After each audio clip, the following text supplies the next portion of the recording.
Magandang araw sa inyong lahat at welcome sa aking channel. Posibleng ngang magkasama sa isang pelikula sina Asia's multimedia star, Alden Richard, at FPG's Batang Quiapo actor-director na si Coco Martin. Sa latest episode ng Marites University nitong Martes, ibinahagi ni Showbiz Insider Rose Garcia ang napag-usapan nila ni Alden nang magkita ang mga ito sa media conference ng pelikula nila ni megastar Sharon Cuneta na pinamagatang Family of Two. Nagkaroon si Alden ng chance na makausap si Coco at saka si Julia.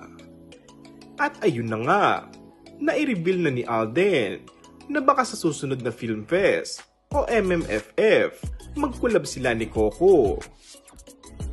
Bukod dito, nabanggit din ng tungkol sa kauna-unang pelikula ni Alden na ididirect ng aktor. Hindi tuloy na iwasang maitanong kay Alden kung sinusundan din ba ng aktor ang landas sa tinatahak ni Coco na nagsimula bilang aktor at ngayon ay nagdedirect na rin ng pelikula at teleserye.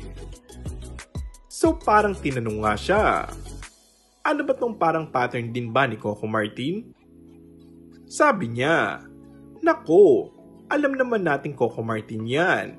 He has high respect. Tila unstoppable naman talaga ang pamamayagpag ni Alden sa industriya ng showbiz.